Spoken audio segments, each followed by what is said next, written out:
கர்த்தருடைய பரிசுத்த நாமத்திற்கு ஸ்தோத்திரம். இங்க நம்ம சங்கீதம் 84வது அதிகாரம் 3வது வசனத்தை தியானிக்க இருக்கிறோம். சங்கீதம் 84:3 ஜெபத்தோடு இந்த செய்திக்குள்ளே கடன் சொல்வோம். மான்கள் நீரோடை வாஞ்சித்து கதரும் போல் தேவனே, எந்தன் ஆத்துமவோமையே வாஞ்சித்து கதரே. காஞ்சமே நீர், அடைக்கலம் நீர், கோட்டையும் நீர், என்றும் காப்பீர். தேவன் மேல் ஆத்துமாவே தாகமாயிருக்கிறதே, தேவன் மேல் ஆத்துமாவே தாகமாயிருக்கிறதே. தேவனின் சந்நிதியில் நின்றிட ஆத்துமா வாஞ்சிக்கிறதே, தேவனின் சந்நிதியில் நின்றிட ஆத்துமா வாஞ்சிக்கிறதே. காஞ்சமே நீர், அடைக்கலம் நீர், கோட்டையும் நீர், என்றும் காப்பீர். ஆத்துமா கலங்குவதே, நேசரை நினைத்திடுவாய். ஆத்துமா கலங்குவதே, நேசரை நினைத்திடுவாய். அவரின் ரட்சிப்பினால் தினமும் துதித்து போற்றிடுவேன். அவரின் ரட்சிப்பினால் தினமும் துதித்து போற்றிடுவேன். காஞ்சமி நீர், அடைக்கலம் நீர், கோட்டையும் நீர், என்றும் காப்பீர். யோர்தான் தேசத்திலும் யர்மோன் மலைகளிலும், யோர்தான் தேசத்திலும் யர்மோன் மலைகளிலும், சிறு மலைகளில் இருந்தும் உம்மை தினமும் நினைக்கின்றேன். சிறு மலைகளில் இருந்தும் தினமும் உம்மை நினைக்கின்றேன். காஞ்சமி நீர், அடைக்கலம் நீர், கோட்டையும் நீர், என்றும் காப்பீர். தேவரி பகற்காலத்தில் கிருபையை தருகின்றீர். தேவரி பகல் காலத்தில் கிருபையை தருகின்றீர். இரவனில் பாடும் பாட்டு எந்தன் வாயினில் இருக்கிறது. இரவனில் பாடும் பாட்டு எந்தன் வாயினில் இருக்கிறது. காஞ்சமி நீர், அடைக்கலம் நீர், கோட்டையும் நீர், என்றும் காப்பீர். இயேசுவே நாமத்தினாலே ஜெபங்கள் பிதாவே, ஆமென். கர்த்தருடைய பரிசுத்த நாமத்திற்கு ஸ்தோத்திரம். நாகரத்னம் அம்மாள் பிரைஸ்லர். சங்கீதம் 84வது அதிகாரம் 3வது வசனம் ஏற்கனவே தியானிச்சிட்டோம். இதை பாடினது யாருன்னா கோராகின் புத்திரர்.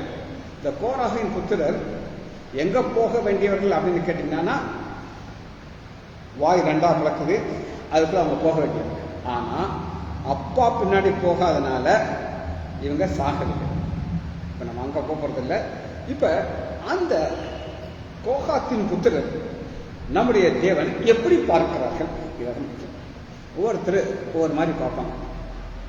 என்னுடைய மனைவி கணவனா பார்ப்பான், என் மகள் தகப்பனா பார்ப்பான், பேரை தாத்தாவா பார்ப்பான், பேஷண்ட் டாக்டரா பார்க்கிறாங்க.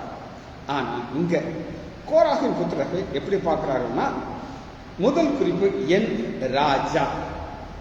என் ராஜா, என்னுடைய ராஜா என்னைய குளிர போகம் பார்த்துட்டார். ராஜா என் தேவன். இரண்டாவது என்னுடைய கடவுள் யார்? ராஜா மாத்திரமில்ல, அவர் என் கடவுள். இந்த வகையா பார்க்க. மூணாவது சேனைகளின் கர்த்தா. சேனைகளின் கர்த்தா ஒரு யுத்தத்தை நடத்துகிறார், அந்த யுத்தத்தில் எங்களை பாதுகாக்கிறார். நாலாவது நம்ம என்ன பார்க்க போகிறோம்? அதில் இருக்கக்கூடிய பீடங்கள். பீடங்கள்லாம் இது தேவாலயத்துக்குள்ள வந்துட்டாங்க. தேவாலயத்தில் பீடங்களுக்கு என்னன்னா, அடைக்கலான் குருவிக்கும் தகவலான் குருவிக்கும் தன் குஞ்சுகளை வைக்கும் இடம். Safe place. Safe place. எப்பவுமே எல்லா இடத்துலையுமே ஆபத்து இருக்கு. ஆபத்து இல்லாத இடமே கிடையாது. ஆனா முதலாக ராஜா என்ன செய்வார்ங்கிற கேள்விக்கு பதிலாக பார்க்கணும்.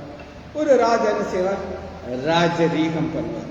சங்கீதம் 91வது அதிகாரம் முதல் வசனத்துல ஒரு ராஜா என்ன செய்வார் பார்க்கணும். வாசிப்போமா?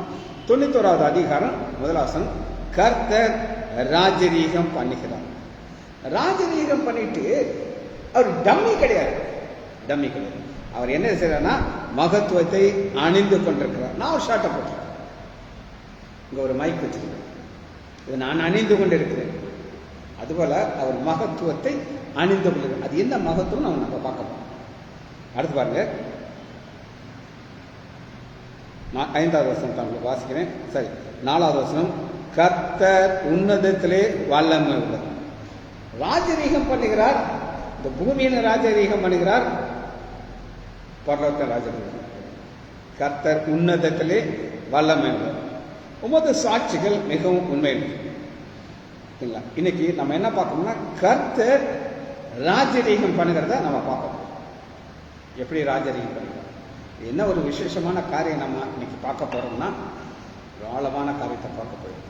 அதாவது என்ன ஆழமான காரியம் அப்படின்னு கேட்டீங்கன்னா, ஆமோஸ் எடுத்துக்கொள்ளும், பக்கம் 1063 1063. ஆமோஸ் 1வது அதிகாரம். ஏறக்குறைய ஆண்டவராக இயேசு கிறிஸ்து வர்றதுக்கு முன்னாடி 1500 வருஷத்துக்கு முன்னாடி எழுதப்பட்ட புத்தகம் தான் இந்த ஆமோஸ். இந்த ஆமோஸுக்கு ராஜரீகம் பண்ணுகிற தேவன் எதை காட்டுகிறார் அப்படின்னு நீங்க கேட்டீங்கன்னா, இன்றைக்கு நடக்கிற காரியங்களை காட்டுகிறார். இதுதான் பெரிய ஆச்சரியமான காரியம். ஆண்டவர் ஆமோஸுக்கு சொன்னதை இன்னைக்கு நடத்தி காட்டி கொண்டிருக்கிறார். எங்க நடத்தி கொண்டிருக்கிறார் அப்படின்னு கேட்டீங்கன்னா, இஸ்ரேல் தேசம், அதை சுற்றிலும் தேசங்கள், அத்தனை தேசத்தை லிஸ்ட் நான் அவங்களுக்கு சொல்லியிருக்கேன். அவர்கள் எல்லாருமே இந்த இஸ்ரேல் தேசத்தை ஒரு எதிரியாக பார்க்குறாங்க. எப்படி எதிரியாக பார்க்குறாங்க அப்படின்னு கேட்டீங்கன்னா, இந்த இஸ்ரேல் தேசம் பாலஸ்தீனியால இருக்கு. இந்த பாலஸ்தீனியர்கள் என்ன நினைக்கிறாங்கன்னா, இது எங்க இடம், இவங்க உள்ள வந்து உட்காந்துக்கிட்டாங்கன்னு சொல்லி, அது உண்மை கிடையாதுன்னு சொல்லி நான் உங்களுக்கு சொல்லிக் கொடுத்துருக்கேன். அது எப்படி சொல்லிக் கொடுத்தேன் அப்படின்னு கேட்டீங்கன்னா, இப்போ எல்லாமே நீங்கள் பின்னாடி போய் பார்த்தா தான் புரியும். இப்போ நான் ஷார்ட்டாக தான் சொல்ல போகிறேன். அந்த தேசத்தில் அது சாதாரண காடாக இருந்தது, பாலைவனமாக இருந்துச்சு. இஸ்ரேல் மக்கள் அவர்கள் பணம் கொடுத்து வாங்கினாங்க. பணம் கொடுத்து வாங்கின இடத்த இவங்க என்ன சொல்றாங்க, கேட் அவுட்ங்கிறாங்க. அது PLO அப்படின்னு ஒரு அமைப்பு இருந்துச்சு. அவங்க என்ன சொல்றாங்கன்னா, நீங்க எல்லாரும் கேட் அவுட். ஆனா யாசர் அரபாத் இவங்க என்ன சொன்னார் அப்படின்னு கேட்டீங்கன்னா, உங்களை வந்து நாங்கள் அப்படி வைப் அவுட் அப்படின்னு. நம்ம 93வது சங்கீதத்தில் டீட்டெயிலாக பார்த்தாச்சு. இப்போ நம்ம ஆமோஸ் மூலமாக ஆண்டவர் தன்னுடைய ராஜரீகத்தை காட்டப் போகிறார். ராஜரீகத்தை பார்ப்போம். ஆச்சரியமான காரியம். அன்று எழுதப்பட்டது, இன்று இது நடக்குது. வாசிப்போம். 1வது வாசிக்கிறேன். தெக்கோவா ஒரு மெய்ப்பர்களுக்கு இருந்த ஆமோஸ். மெய்ப்பன், நம்முடைய ஆண்டவர் ஒரு பெரிய மெய்ப்பன். இந்த மெய்ப்பனுக்கு அந்த அவருடைய தேசத்துல இஸ்ரேல் மக்களுக்கு விரோதமானவர்களுக்கு என்ன நடக்கும் மெய்ப்பனுக்கு காட்டுகிறார். ஏன்னா மெய்ப்பனுக்கு தான் ஆடுகள் மேல ஒரு அன்பு இருக்கும். 2வது கர்த்தர் சீயோனிலிருந்து கர்ஜிச்சு. அந்த ராஜா அப்படின்னு நம்மளுக்கு காமிச்சு. இங்க நம்ம எப்படி பார்க்கிறோம் அப்படின்னு கேட்டீங்கன்னா, காட்டுக்குள்ள ராஜா. காட்டு ராஜா யாருக்கு சிங்கம். அது சிக்க சவுண்டு கொடுத்தா அந்த சவுண்டை கேட்டு நிறைய விருதுகள்லாம் பொத்துன்னு கீழே விடுவாங்க. அதான் நடக்கும். இந்த ராஜா சிங்கம் போல தன்னை காட்டுகிறார். அந்த சவுண்ட் கர்ச்சிட்டு எருசலேம்ல இருந்து சத்தம் இடுவார். எருசலேம் சத்தம் இடுவார். நல்லா கேட்டுருக்காங்க. இது பாசிட்டிவ் ஃபியூச்சர். இப்ப நம்ம காலத்தில் ஆதலால் மேய்ப்பர்களின் தாவரங்கள் துக்கம் கொண்டாடும். யார் யாரெல்லாம் இஸ்ரேலுக்கு விரோதமாக வந்து we will wipe out அப்படின்னு சொன்னாங்களோ அவங்களே இல்லாமல் போயிட்டு. அதான் உண்மை. இன்னைக்கு இந்த தேசங்கள்லாம் எப்படி அழிந்து போச்சுங்கிறத நான் உங்களுக்கு பாஸ்ட்லையும் சொல்லியிருக்கேன். இன்னைக்கு நம்ம சில காரியங்கள் அப்ப எவ்வளவு தெளிவாக சொல்லியிருக்கோம். அடுத்து பாருங்க, கார்மேல் கொடுமுடி காய்ந்து போகும். கார்மேல் எல்லாருக்கும் தெரியும். இந்த கார்மேல்ங்கிறது என்ன அப்படின்னு கேட்டீங்கன்னா, 1 சாமுவேல் 25வது அதிகாரம் 2வது வசனத்துல பாத்தீங்கன்னா, 1 சாமுவேல் 25வது அதிகாரம் 2வது வசனத்துல ஒரு நாபால், இவன் ஒரு மோசமான ஆள். ஆனா இவனுக்கு இருக்கிற ஆடு லிஸ்ட்டை நீங்கள் பார்க்கலாம். 1 சாமுவேல் 25வது அதிகாரம் 2வது வசனத்தில் அத்தனை ஆடுகளையும் மயிர் கத்திரிக்கிறாங்க. அப்போ one of the best rich place, செழிப்பான இடம். இந்த செழிப்பான இடம் எதுக்காக இருக்குதுன்னா ஆடுகளுக்காக. ஆனால் ஆண்டவருக்கு கோபம் வருது. அந்த இடத்த என்ன செய்யறாரு அப்படின்னு கேட்டீங்கன்னா கொடிமுடி காய்ந்து போகும். சரி, இப்ப கர்த்தர் சொல்லுகிறது என்னவென்றால் தமஸ்கு. அப்ப இஸ்ரேலை சுற்றி இருக்கிற தேசத்துல ஃபர்ஸ்ட் எது இருக்குன்னா தமஸ்கு. இந்த தமஸ்கு உடைய ராஜா பாருங்க, தமஸ்கு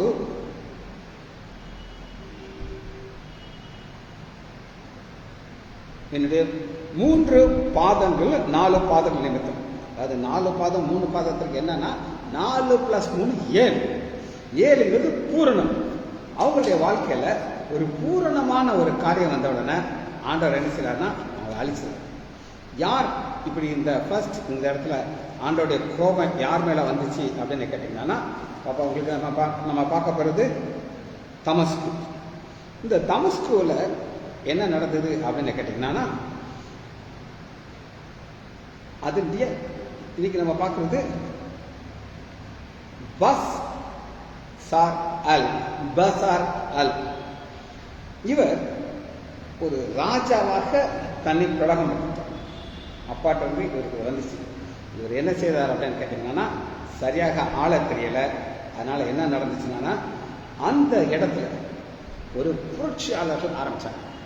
அவங்கள சப்போர்ட் பண்ணது இஸ்ரவேல் தேசம், HTS. இதுதான் பவர்ஃபுல் பிளேஸ். இது புரட்சி வெடிக்குது. இந்த பல் அவர் இடத்த விட்டுட்டு ஓடி போயிட்டார். இப்படி ஓடுனதுனால இதெல்லாம் யாருக்கு சொந்தமாயிருச்சு? இஸ்ரேல் தேசத்துக்கு வந்துருச்சு. இதெல்லாம் நான் உங்களுக்கு டீட்டெயிலாக சொல்லிட்டேன். அவுட்லைன் நான் உங்களுக்கு இப்போ காமிச்சாச்சு. சரி, ஃபர்ஸ்ட் நம்ம உங்களுக்கு காமிச்சாச்சு. அடுத்து பார்ப்போம். கசா. இங்க என்ன நடந்துச்சு அப்படின்னு கேட்டீங்கன்னா வாசிப்போமா? 7வது வசனத்தை வாசிப்போம். ஆமோஸ் 1வது அதிகாரம் 7வது வசனம். காசா மதிலுக்குள் தீ கொளுத்துவேன். காசா, இந்த காசா தான் முதலாக இஸ்ரேல் மேலுக்கு 1 வருஷத்துக்கு முன்னாடி சண்டை ஆரம்பிச்சாங்க. இன்னைக்கு ஒரு வீடியோவில் போட்டிருக்காங்க யூடியூப்ல. அந்த சண்டைக்கு முன்னாடி அது பார்த்தீங்கன்னா ஒரு அமெரிக்கா மாதிரி இருக்குது. ஸ்ட்ரீட்டெல்லாம் அவ்வளோ பிஸி, இங்கே போகிறாங்க அங்கே போகிறாங்க, அப்படி ஒரு பிஸியாக இருந்தது. இவங்களுக்கு நேரம் சரியில்லை. அதனால் என்ன பண்ணாங்க, இஸ்ரேல் மேலே ஒரு அட்டாக் பண்ணாங்க.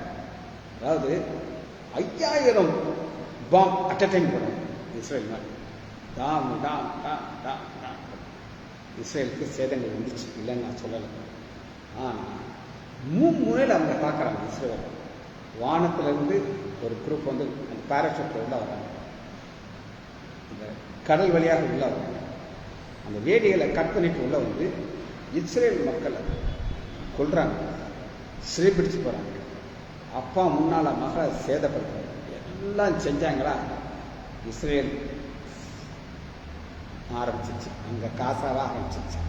காசா மதிலுக்குள் தீ கொளுத்துவேன், அது அதனுடைய அரண்மனையை பட்சிக்கும். இந்த அரண்மனைங்கிறது என்னன்னா ஒவ்வொருத்தருடைய வீடு அவங்களுக்கு அரண்மனை. ஆனால் இங்கே போய் டைம் கொடுத்தாங்க, நீங்கள் வெளியே போயிருங்க, நாங்கள் என்ன செய்ய போகிறோம், இந்த காசை இந்த அழிக்க போகிறோம்.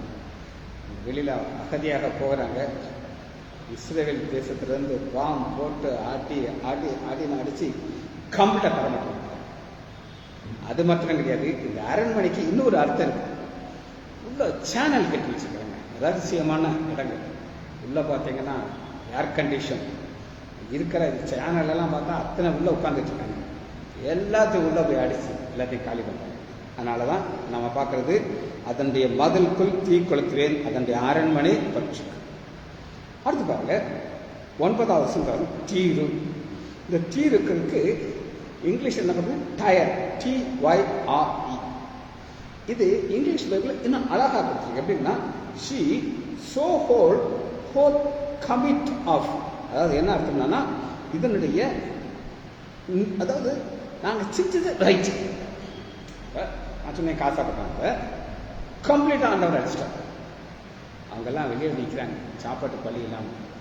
அவங்களுக்கு நல்லா தெரியும் இவங்க தான் போய் இஸ்ரேல் மக்களை பிரச்சனை உண்டு பண்ணாங்க. ஆனால் ஆண்டவர் என்ன செய்கிறாரு? கம்ப்ளீட்டாக அழிக்கிறார். இதில் இந்த தீருவின் மதிலுக்குள் தீ கொளுத்துகள் அந்த அரண்மனைகளை பற்றி தீரு, இது டயர் அப்படின்னு போட்டு டயர். சரி, இதனுடைய அடுத்த ஒரு செக்ஷன் என்ன அப்படின்னு நம்ம பார்க்க போகிறோம். 11வது வருஷம் நான் உங்களுக்கு வாசிக்கிறேன். ஆமோஸ் 1வது அதிகாரம். மேலும் ஏதோமுடைய 3 பாதி. ஏதோமியர் இன்னைக்கு கிடையாது. ஆனால் ஏதோமுடைய சந்ததியிலிருந்து மக்கள் இருக்காங்க. அவங்க எங்க இருக்காங்க அப்படின்னு கேட்டீங்கன்னா, அவர்கள் ஆக்கினைக்கும் அவன் சகோதரனை பட்டயத்தோடு கொண்டு தன் மனதை இரக்கமற்றதாக்கி தன் கோபத்தினாலே என்றென்றைக்கு. இது யார் அப்படின்னு இன்னைக்கு கேட்டீங்கன்னா, இது சரித்திரத்தை நீங்க புரிஞ்சுக்கணும். எல்லாரும் அண்ணன் தம்பி, பெரியப்பா கூட சித்தப்பா. புரியுது? இதெல்லாம் இந்த இஸ்ரேல் எங்கிருந்து ஆரம்பிச்சது அப்படின்னு கேட்டீங்கன்னா, ஏதோமியர் எல்லாமே ஆபிரகாமுடைய சந்ததிகள். ஆனா அவங்க இரக்கமே கிடையாது. அதனால ஆண்டவர் சொல்றாரு, தன் மனதை இரக்கமற்ற தாக்கி. இஸ்ரேல் தேசம் குவைட்டா. ஆனா இந்த எதிரிகள் உள்ள வராங்க. எப்படி உள்ள வராங்க அப்படின்னு கேட்டீங்கன்னா, நாங்க கம்ப்ளீட்டா அழிச்சிடுவோம். என்ன செய்வோம்? கம்ப்ளீட்டா அழிச்சிடுவோம்னு சொல்லி உள்ள வர்றாங்க. ஆனா இஸ்ரேல் மக்கள் அவங்கள சொன்னும் இல்லாமல் கம்ப்ளீட் ஆகிட்டாங்க. சரி, அடுத்து பாருங்க. தோமாவிலே தீ கொளுத்துவேன், அது போஸ்ரா அரண்மனைகளை. போஸ்ரா, இந்த போஸ்ராங்கிறது என்னங்கிறத நான் உங்களுக்கு ஒரு விளக்கமாக சொல்ல போகிறேன். இது என்ன அப்படின்னு கேட்டீங்கன்னா, ஏமன். இன்னைக்கு லேட்டஸ்ட் ஏமன். இவர்கள் யார் அப்படின்னு கேட்டீங்கன்னா, கருப்பினத்தார். அதாவது நோவா வெளியே வர்றாங்க. நோவா வெளியே வரும்போது என்ன நடக்குது அப்படின்னா, இவங்க ஒரு குரூப் கருப்பு இனத்தெல்லாம் மாறிடுறாங்க. அது யாரும் நான் உங்களுக்கு காட்டுறேன். ஆதியாகமம் எடுத்துக்கொள்ளுங்க. 9வது அதிகாரம் 25வது வசனம் வருங்க. கானான் சபிக்கப்பட்டவன், தன்னுடைய சகோதரத்திலே அடிமையாக சபிக்கப்பட்டவன் யார் அப்படின்னா, இந்த குரூப் தான். எல்லாம் அண்ணன் தம்பி தான், வேற யாரும் கிடையாது. இவர்கள் யார் அப்படின்னு கேட்டீங்கன்னா, இன்னைக்கு அதனுடைய பேர் ஏமன் அல்லது ஓமன். இங்கிலீஷ் தமிழ்ல ஏமன். இவர்கள் கருப்பா இருப்பாங்க. இவங்களுடைய ஒரே ஒரு வேலை என்ன அப்படின்னு கேட்டீங்கன்னா, சூயஸ் கால்வாய் அப்படின்னு ஒன்று இருக்கு. அந்த சூயஸ் கால்வாய் யாருக்கு சொந்தமா இருக்குன்னு, எகிப்துக்கு சொந்தமா இருக்கு. அந்த கப்பல், அமெரிக்கன் கப்பல் போயிட்டு இவங்க என்ன செய்வாங்க அப்படின்னு கேட்டீங்கன்னா, பயங்கரமான போட் வச்சிருப்பாங்க. அவங்ககிட்ட ஒரு துறைமுகம் இருக்கு. அந்த துறைமுகத்திலிருந்து எத்தனை போட்டு போக முடியுமோ அப்படியே அந்த ஷிப்பை சுற்றிடுவாங்க. சுற்றி குத்தி போட்டு உள்ளே ஏறி போவாங்க. உள்ளே ஏறி போய் அவங்கள பணம் கேட்பாங்க. இவ்வளவு டாலர் எங்களுக்கு உடனே அக்கௌண்ட்டில் போடலைன்னா, இல்லை எங்களுக்கு கேஷ் அக்கௌண்ட் இறக்கலைன்னா உங்கள்கிட்ட நாங்கள் வெடிச்சு காத்துருவோம். இவங்க இது ரெகுலராக பண்ணி பல அமெரிக்க ஷிப்பை அடித்து பார்த்துட்டாங்க. இப்போ இவங்களுக்கு என்ன பிரச்சனையோ தெரியல, இஸ்ரேல் மேலே ஒரு 4-5 பாம்பை போட்டாங்க. ஆனால் ஆண்டவர் கிருபையில் டேவிட் லிங்க் அப்படின்னு ஒன்று வச்சுருக்காங்க. அதை வச்சு இதை அடிச்சு தள்ளிட்டாங்க. ஸோ இவங்க போட்ட குண்டு ஒன்றுமே இஸ்ரேல் தேசம் மேலே உழல். ஆனால் அமெரிக்காவுக்கு இது ஒரு சான்ஸாக போச்சு. ஏமன் பசங்களா, நீங்கள் என்கிட்ட வால் காட்டினீங்க, இஸ்ரேல் மேலே போய் பாம்பு போட்டீங்களா, நாங்கள் வரோன்ட்டு ஒரு 10 கப்பல் வார்ஷிப் வந்து அந்த ஏமனை சுற்றி நிற்குது. அங்கேருந்து பிள்ளையின் சருன்னு ஏமனில் போய் பாம்பு போடுது. குறிப்பாக அந்த துறைமுகத்தை அடிச்சு இனி உனக்கு கப்பலே யூஸ் பண்ண முடியாது. துறைமுகம் ஒன்று இருந்தால் தான் விருதுலேருந்து போக முடியுமா கடலுக்கு? தூத்துக்குடி இருந்து போகலாம். இந்த தூத்துக்குடியே ஒன்று நம்ம அழிச்சாச்சுன்னா என்ன ஆகும்? அங்கேருந்து யாராவது கடலுக்கு போக முடியுமா? அந்த அளவுக்கு வாமை போட்டு தாட்டி எல்லாத்தையும் அழிச்சுட்டாங்க. அப்போ அதைத்தான் நம்ம அங்கே பார்க்குறோம். தோமானிலே தீக்குளிக்கும், அது போஸ்ராவுடைய அரண்மனை பற்றி. இந்த அரண்மனை என்ன அப்படின்னு கேட்டிங்கன்னா, வாழ்வாதாரம் அரண்மனை. இது வித்தியாசம். அரண்மனை நம்ம வாழ்கிற இடம், ராஜா வாழ்கிற இடம். இவங்க பணம் எல்லாம் கிடைச்சதுக்கு காரணம் இந்த துறைமுகம். இதை ஆண்டவர் காட்டிட்டார். சரி, மூன்றாவது குறிப்பு நம்ம பார்த்து முடிக்க போகிறோம். அது என்னன்னா உமது பீடம். உமது பீடம் அப்படின்னா என்ன பார்த்து முடிக்கும். ராஜா உங்களை காமிச்சிட்டேன், என் தேவனை காமிச்சிட்டேன். அவர் யார் அப்படின்னு கேட்டீங்கன்னா அவர் ஒரு யுத்த புருஷன். இப்போ எடுத்துக்கலாமா? சங்கீதம் ஏசாயா 37வது அதிகாரம் 14வது வசனம். இப்ப எசேக்கியா ராஜாக்கு ஒரு பிரச்சனை வருது. அது என்ன பிரச்சனை அப்படின்னு கேட்டீங்கன்னா,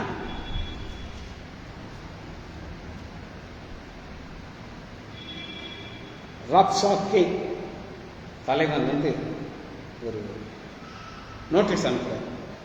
நிருபம் 14 எசேக்கியா ஸ்தானாபதிகள் இருந்த வாங்கியத்தை நிறுவி அதை எசேக்கியா கர்த்தருடைய ஆலயத்தில் போய் அதை கர்த்தருக்கு முன்பாக விரித்து, சேனைகளின் கர்த்தாவே. எப்படி ஒரே மாதிரி வருவாங்க. சங்கீதம் 84வது அதிகாரம் 3, என் ராஜா என் தேவன் சேனைகளின் கர்த்தாவே. யுத்தத்தில் நடத்த வருகிறார். உம்முடைய பீடங்களிலே அடக்கலான் கூறி. நீங்க என்னங்க ராஜான்ட்டு அடக்கலான் கூறிங்கிறீங்க அப்படின்னு நீங்க கேட்டா அது என்ன அப்படின்னு கேட்டீங்கன்னா, இந்த எசேக்கியேல் ராஜா 38வது அதிகாரத்துல அவருக்கு மரணம்னு வந்த உடனே அவர் எப்படி ஒரு சவுண்டு கொடுக்குறாரு அப்படின்னு கேட்டீங்கன்னா, 14 நமட்டாமை போலவும் தகைக்கலான் குருவியை போலவும் கூவினேன். இதுதாங்க ஒரு ராஜாவா தன்னை பார்க்க முடியாது. எனக்கு அடைக்கலம் கிடைச்சிது அப்படின்னு சொல்லிட்டு எந்த எதிரிட்டிருந்து ஒரு ஷீட் வந்துச்சோ, எசேக்கியா 37வது அதிகாரம் ஏசாயா 14 எசேக்கியா ஸ்தானாதிபதியின் கையில் வாங்கின நிருபத்தை வாசித்து பின்பு எசேக்கியா கர்த்தருடைய ஆலயத்தில் போய் அதை கர்த்தருக்கு முன்பாக, ஏன்னா இது ஒரு பீடம், இங்கிருந்து தான் எங்களுடைய ரிக்வஸ்ட் நாங்கள் அனுப்பணும். சேனைகளின் கர்த்தாவே, கேருபீன் மத்தியில் வாசம் பண்ணுகிற இஸ்ரவேல் தேவனே, நீர் ஒருவரே பூமியின் ராஜாக்கள்லாம் நீங்க தான் யார் ராஜா. மற்ற ராஜாக்கள்லாம் இருக்காங்க. ஆனா இந்த அதிகாரம் முடிவு அந்த ராஜா சட்டத்தை தான். எந்த ராஜா எல்லாத்தையும் ஜெயிச்சுட்டு வந்தானோ, நீங்க அதெல்லாம் நீங்க அதுக்குள்ள வாசிச்சு பார்த்தீங்கன்னா, நம்ம வாசிச்ச ஒவ்வொரு தேசத்தையும் இவன் ஜெயிச்சிருக்கான். இவன் ஜெயிச்சு ஜெயிச்சு ஜெயிச்சு வர்றான். ஆனா இங்க வரும்பொழுது கம்பல்ட்டாக என்ன செய்யலாம், அழிஞ்சுக்கணும். இவனால மேலே வர முடியாது. அதனால கேட்டுக்கோங்க, ஆண்டவர்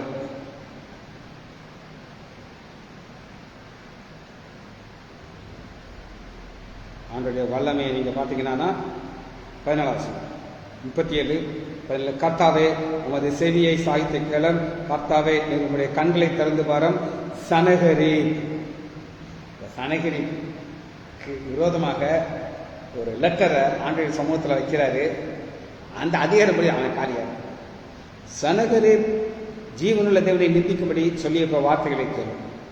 கர்த்தாவே அசரியா ராஜாக்கள் அந்த ஜாதிகளை அறிந்து நேசமாக்கி அவர்களை தேவர்களை நிறுத்தி போட்டது மெய்தான். ஜெயிச்சாங்க இல்லைன்னு நாங்க சொல்றேன். ஆனா அவங்களுடைய கடவுள் மெய்யான தேவன் அல்ல. எந்த தேவன் தான் மெய்யான தேவன். அவரை எப்படி பார்க்கறாங்க அப்படின்னு கேட்டீங்கன்னா, அவர் ராஜா, என் தேவன், மை காட், சேனையின் கர்த்தர். அவரத்துல இருக்கிறது என்ன, ஒரு பீடம். அந்த பீடத்துல யார் வர முடியும்? ஒரு அடைக்கலான் முக்கலான் கூட வர முடியும். அந்த குஞ்சுக்கு அந்த பாதுகாப்பு. நாங்க எவ்வளவு பெரிய ஆளுங்க, எங்களுக்கு என்ன செய்வீங்க? அந்த இடத்த ஆச்சரியத்தை கொடுக்குறீங்க.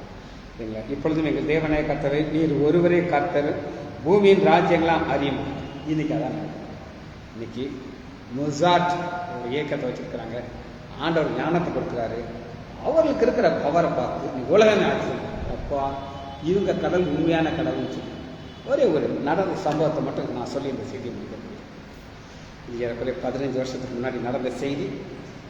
என்னுடைய மகள் கல்யாணம் தூத்துக்குடியில் நடந்துச்சு. தூத்துக்குடியில் ஏறக்குறைய 4000 பேர் வந்தாங்க அந்த இடத்துல சாப்பிடும். அது அவங்களுடைய சர்ச் காம்பவுண்டுக்குள்ள ஓப்பன் ஸ்பேஸ். ஏறக்குறைய 6 மணிக்கெல்லாம் ஃபங்க்ஷன் ஆரம்பிக்குது.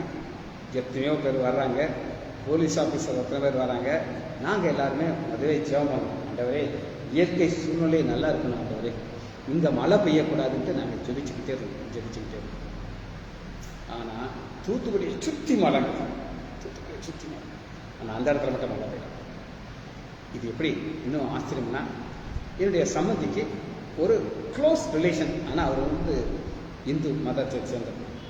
இந்த ஆர்எஸ்எஸ் பிஜேபியிலே ஒரு டாப் ஆஃபீஸர். அவர் வந்து எங்கள் சம்மதியை பார்த்து, அண்ணாச்சி உங்கள் கடவுள் உண்மையான கடவுள் அண்ணாச்சி, இங்கே நான் தொப்பா நினைச்சிக்கிட்டு இருக்கேன், ஊர் முழுதும் பெய்யுது, இங்கே மட்டும் பெய்யணும்.